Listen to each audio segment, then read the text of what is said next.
Good to be back after the long election campaign. Campaign trail. But now we're back to federalism. Yes.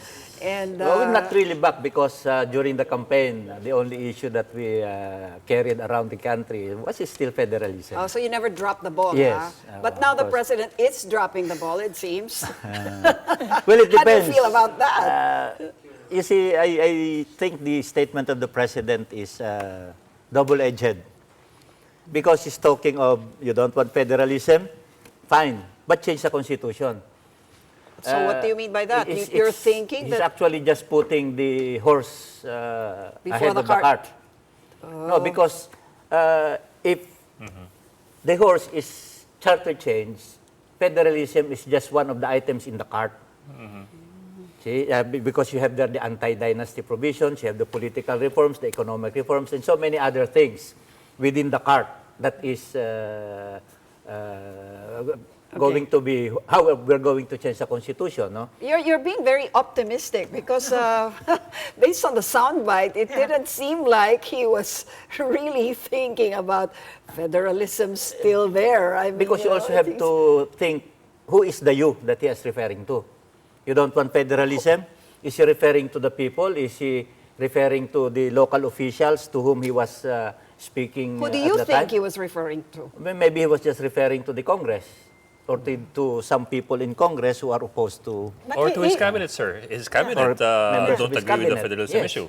Let me step back a bit because, as we said, now this is the president speaking. And this is the president saying, really, I'd settle for charter change kahit wag na tayo mag-federalism.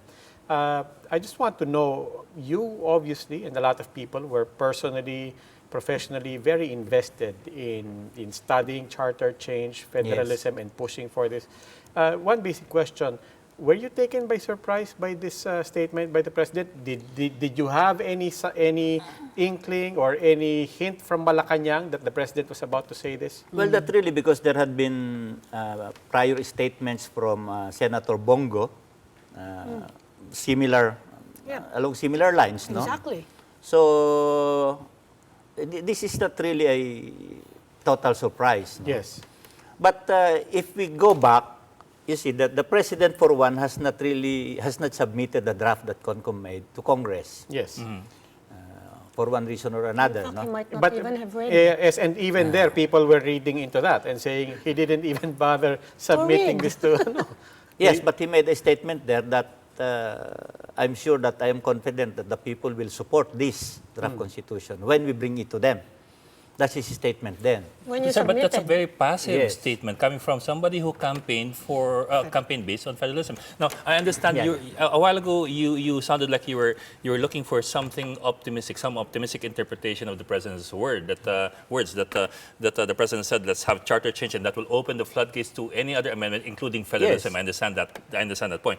But personally, were you happy with how the president pushed or failed to push the issue of federalism since you submitted your draft to him in July and August last year? Well, my happiness has nothing to do with it. Whether Yeah, but No, but are whatever you he at does, least disappointed at his statement? That he's saying, in effect, that it doesn't really matter. Even if Ako it personally, comes I'm true. trying to read between the lines because, you know, after 3 years, I have come to the conclusion that whenever the president opens his mouth, you have to read between every word that he says. Well, that much is true. Are you Yes. learning? Are you learning how to read between the A little bit. Sige po.